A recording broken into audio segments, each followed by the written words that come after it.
नमस्कार प्रिय दर्शकों। आज का जो प्रसंग है बड़ा ही ज्ञानवर्धक, बड़ा ही मोटिवेशनल है। प्रिय दर्शकों, आज की वीडियो में आप जानेंगे कि एक मोर ने बताया कि इस संसार में स्त्री सबसे बड़ा धोखा किस समय देती है और किन किन स्थानों पर देती है। और इसके साथ ही आप जानेंगे कि इस संसार में सबसे बड़ा पापी और विश्वासघाती कौन है, स्त्री या पुरुष। तो दर्शकों, वीडियो को एक बार पूरा जरूर देखना। नमस्कार प्रिय दर्शकों, स्वागत है आपका। हमारे से प्रार्थना करता हूं कि हे प्रभु श्री राम, जो भी भक्त इस वीडियो को पूरा देखेगा और कमेंट में सच्ची श्रद्धा से जय श्री राम लिखेगा, उनके घर परिवार को सुख, शांति और संपत्ति से भर देना और अपना आशीर्वाद हमेशा उसके ऊपर बनाए रखना। तो आइए मित्रों, देरी ना करते हुए कहानी को शुरू करते हैं। आज की यह प्यारी सी कहानी, यह प्यारा सा वीडियो प्रिय दर्शकों, बहुत समय पहले की बात है। एक जंगल में एक वटवृक्ष के नीचे एक मोर और मोरनी का झुंड रहा करता था। उन मोर और मोरनी के दिलों में बहुत प्रेम था। बहुत समय से वे आपस में मिलजुल कर रहते थे। उन दोनों में आपस में इतना प्रेम था कि दूर दूर तक उन दोनों की प्रेम की चर्चाएं हुआ करती थीं। प्रिय दर्शकों, एक दिन की बात है, किसी विवाद को लेकर के मोर और मोरनी में आपस में झगड़ा हो गया। और जब मोर और मोरने में बहुत झगड़ा होने लगा, तब मोर कहने लगा कि मोरनी, मैं जानता हूं कि संसार में सबसे बड़ा धोखा स्त्री किस समय देती है, किन स्थानों पर देती है और क्यों देती है। और इस संसार में सबसे बड़ी पापी और विश्वासघाती स्त्री होती है। इस तरह की बात सुनकर वे मोरनी कहने लगी, क्या मतलब है? तुम ये कैसे कह सकते हो कि संसार में सबसे बड़ी पापी और विश्वासघाती स्त्री होती है और वह किस समय पर धोखा देती है? यह सरासर झूठ है। स्त्री कभी किसी को धोखा नहीं देती। प्रिय दर्शकों, जब इस तरह से मोर और मोरनी में झगड़ा बढ़ता चला गया, बहुत समय तक में आपस में लड़ते झगड़ते रहे और उनका झगड़ा शांत होने का नाम ही नहीं ले रहा था। उसी समय पर उस वट वृक्ष पर एक हंस आ जाता है और वह हंस उन मोर और मोरनी से कहता है कि मैं काफी समय से देख रहा हूं कि तुम दोनों आपस में एक बात को लेकर के झगड़ रहे हो। अगर तुम दोनों इस समस्या का हल नहीं निकाल पा रहे हैं, अगर तुम दोनों इस प्रश्न का उत्तर नहीं दे पा रहे हो, तो क्यों ना तुम कैलाश पर्वत पर चले जाओ। कैलाश पर्वत पर जाकर भगवान शिव और माता पार्वती से अपने सवाल का जवाब पूछ लो। वह तो जगत के स्वामी हैं। वह तुम्हें बता देंगे कि आखिरकार इस संसार में स्त्री सबसे बड़ा धोखा किस समय देती है और किन किन स्थानों पर देती है। और इस संसार में सबसे बड़ा पापी और विश्वासघाती कौन है? वह मोर और उसकी पत्नी, मोर नहीं। जब हंस के इन बातों को सुनती है तो उन्हें यह बात पसंद आ जाती है। वह हंस की बात को मानकर कि कैलाश पर्वत की ओर उड़ते हुए चले जा रहे थे और चलते चलते ही वह कैलाश पर्वत पर पहुंच जाते हैं और भगवान शिव के चरणों में लौट जाते हैं। भगवान शिव को प्रणाम करते हैं, कहते हैं कि हे भगवान, आप तो जगत के स्वामी हो, आपने पूरा संसार बनाया है, आप हमारे एक प्रश्न का उत्तर दे दीजिए। तब मोरनी कहने लगती है कि हे प्रभु, यह मोर कह रहा है, इस संसार में सबसे बड़ा धोखा स्त्री दे। और किस समय पर देती है, किन स्थानों पर देती है, यह इसे मालूम है। इसके कहने का मतलब है कि संसार में सबसे बड़ी पापी और सबसे बड़ी विश्वासघाती स्त्री होती है। प्रिय दर्शकों को इस तरह से वे मोरनी भगवान शिव से कहने लगती हैं। प्रिय दर्शकों, यह कहानी आपके जीवन को पूरी तरह से बदल कर रख देगी। इस कहानी में वह ज्ञान छुपा हुआ है। इस ज्ञान को पाने के लिए हम लोग दर दर भटकते रहते हैं, तरह तरह की कथाएं सुनते हैं, लेकिन आज वही ज्ञान इस कथा में आपको कुछ ही समय में मिल जाएगा। इस कथा से प्राप्त किए हुए ज्ञान को अगर आप जीवन में उतारते हो तो आपका जीवन खुशियों से भर जाएगा। आपके जीवन में गरीबी नहीं रह सकती। मैं यह विश्वास के साथ कह सकता हूं। तब भगवान शिव मोर से कहने लगते हैं कि मोर, तुम कैसे साबित कर सकते हो इस संसार में स्त्री सबसे बड़ा धोखा किस समय देती है और किन किन स्थानों पर देती है, और इस संसार में सबसे बड़ी पापी और विश्वासघाती स्त्री होती है, तुम कैसे साबित करोगे?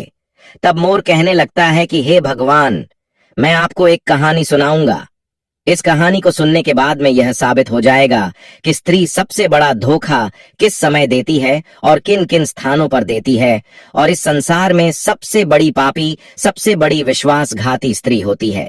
भगवान शिव कहते हैं कि ठीक है मोर, तुम कहानी सुनाओ, मैं तुम्हारी कहानी को पूरे गौर से सुनूंगा और फिर उसी से साबित होगा कि आखिरकार तुम सच बोल रहे हो या झूठ बोल रहे हो।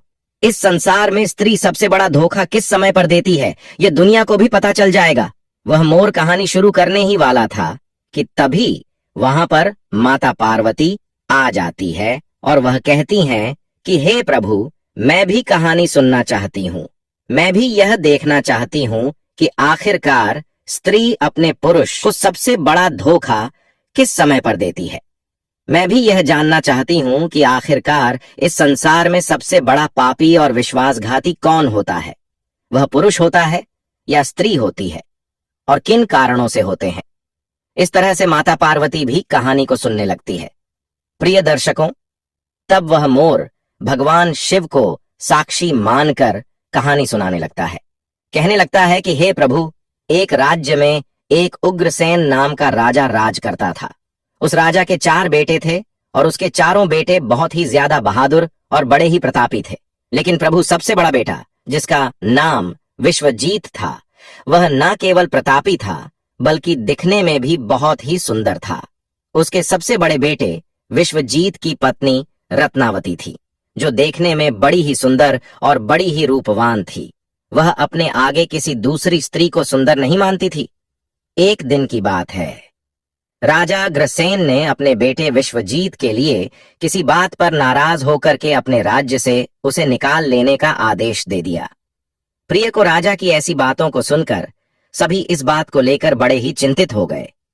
इधर उसके बाद में फिर विश्वजीत अपने महल में आ गया और अपने महल में जाकर के वह बड़ा ही हताश और निराश हो गया।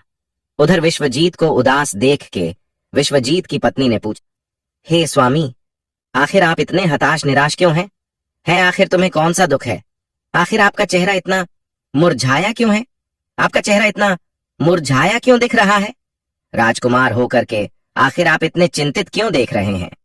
तब उसी समय पर विश्वजीत सोचने लगा, मैंने बहुत बुरा किया है, मैंने बड़ा गलत किया है, और वह अपने मन की सारी बातें अपनी पत्नी रत्नावती को बताने लगता है। रत्नावती को सारी बातें समझा देता।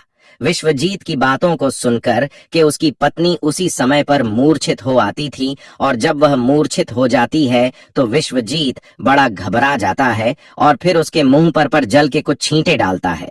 सोचने लगता है कि मैंने बहुत बड़ा गलत कर दिया है, इसको यह बात बताकर मैंने बहुत बड़ी गलती कर दी। कहाँ यह फूलों में पलने वाली और कहाँ मैंने इसको इतनी गंभीर बात बता दी, इसके हृदय को बहुत बड़ा आघात लगा है। जब राजकुमार विश्वजीत उसको जल के छींटे डालता था, तब कहीं जाकर के रानी रत्नावती को होश आ जाता है, और जब वह होश में आती है तो रत्नावती अपने पति विश्वजीत से कहने लगती है, आप मुझ दासी को छोड़ करके प्रदेश के लिए चले जाएंगे तो फिर भला मैं आपके बिना कैसे जी पाऊंगी स्वामी? मैं भी आपके साथ में ही जंगल में चलूंगी। अपनी पत्नी की बात सुनकर कि तब राजकुमार विश्वजीत कहता है, हे प्रिय, आखिर तुम मेरे साथ में कैसे चल सकती हो? क्योंकि तुम्हें पता नहीं है, दूसरे राज्यों में अनेक प्रकार की मुसीबतें और संकट होते हैं। तुम इतने अच्छे, सुंदर और नरम नरम महलों में रहने वाली हो, तुम गलीच पर चलने वाली हो, तो महलों के बिना इस मुसीबत को कैसे बर्दाश्त कर पाओगी प्रिया दर्शकों? फिर तो राजकुमार विश्वजीत की बात को सुनकर के रानी रत्नावती कहने लगती है कि पिया जी, कितने भी दुख परेशानी हो, मैं भी आपके साथ दूसरे राज्य में आएंगी। ऐसा सब हमारे साथ होते हुए भी हमें सुख से अधिक सुखमय लगेंगे। जी, आपको पता नहीं है, महल के सुख आपके बिना जंगल के दुखों से भी डरावने लगेंगे, उससे भी अधिक दुख मुझे देंगे। इसीलिए पिया जी, आज मैं आपके साथ ही चलूंगी। इधर मोर कहने लगता है कि हे प्रभु रानी, रत्नावती की आंखों में आंसू देख करके विश्वजीत ने अपने मन में सोचा कि मेरी पत्नी मेरे बिना जीवित नहीं रह सकती, वह अकेली यहां नहीं रहेगी, इसलिए आज मुझे अपनी पत्नी को ऐसी अवस्था में छोड़कर जाना सही नहीं होगा। इन सभी बातों को सोच करके राजकुमार विश्वजीत अपनी पत्नी रत्नावती से कहता है कि हे प्रिय, तुम सस मत रहना, आज हम तुम्हें अपने साथ में लेकर के जंगल में चलेंगे। विश्वजीत की इन बातों को सुनकर के रत्नावती भी एकदम से प्रसन्न हो जाती है और अपने पति के साथ में जाने की तैयारी में जुट जाती है, तैयारी करने लगती है। अगली सुबह के लिए वे दोनों पति पत्नी राज्य से निकलकर एक जंगल में पहुंच जाते हैं और दोनों चलते चलते बहुत दूर निकल जाते हैं। तो दोनों चलते चलते बहुत थक भी चुके थे। फिर वह जंगल में एक बरगद के वृक्ष के नीचे विश्राम करने का निर्णय ले लेते हैं। वे दोनों लंबे सफर के कारण बहुत ज्यादा थके हारे हुए थे। उस समय पर ठंडी ठंडी हवा के झोंके भी चल रही थी। उसी समय ठंडी ठंडी हवा के झोंकों में उन दोनों पति पत्नियों को नींद भी आ गई। लेकिन प्रिय दर्शकों, कुछ देर के बाद में वहीं पर एक जहरीला सांप आकर के रानी रत्नावती को काट देता है।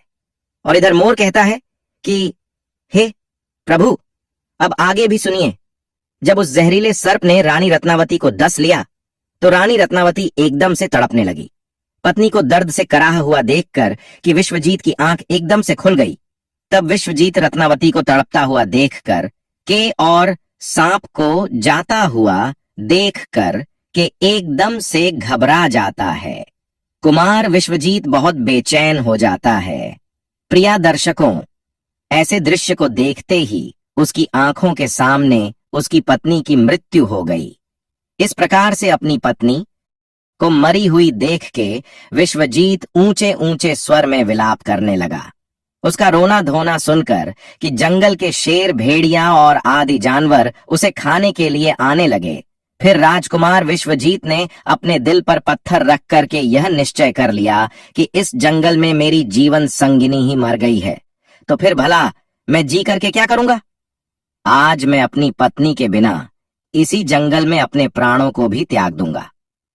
ऐसा निश्चय करने के बाद में फिर वह अपनी पत्नी की लाश के पास से उठ जाता है और जंगल में जाकर के सूखी लकड़ियों को इकट्ठी करने लगता है और लकड़ियों को इकट्ठा करते करते रो रो कर कहता है कि मैं भी आज अपनी पत्नी के साथ में जल करके मर जाऊंगा।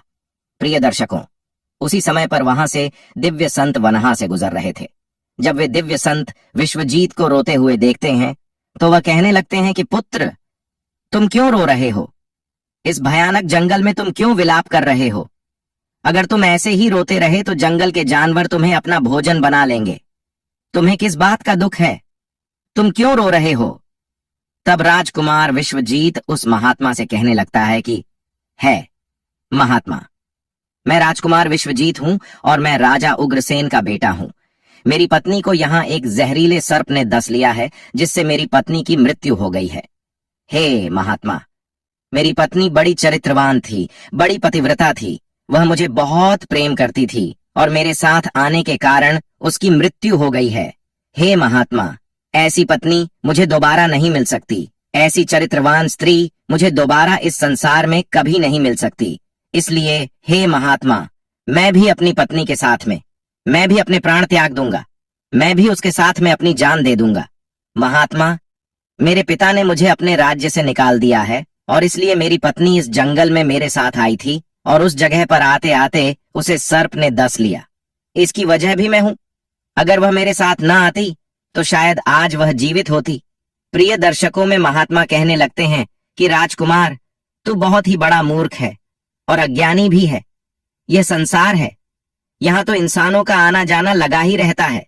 इस संसार में जितने भी मनुष्य आए हैं उन सभी मनुष्य के लिए शरीर को त्यागना ही होता है।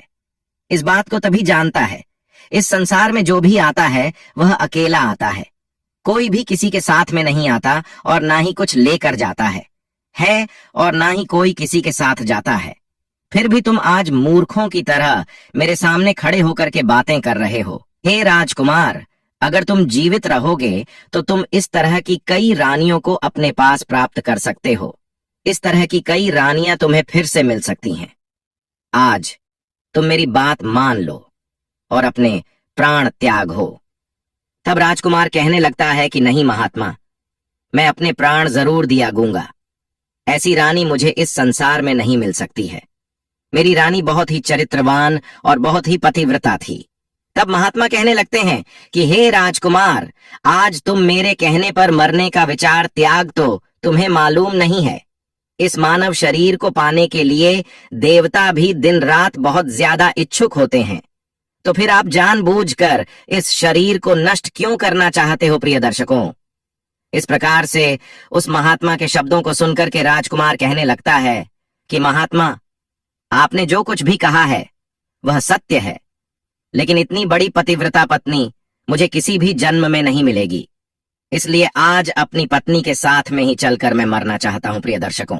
फिर उसके बाद में उस महात्मा ने विश्वजीत के विचार को सुनकर पूरी तरीके से जान लिया कि यह जीवित नहीं बचेगा, यह राजकुमार अपनी पत्नी के बिना नहीं रह सकता।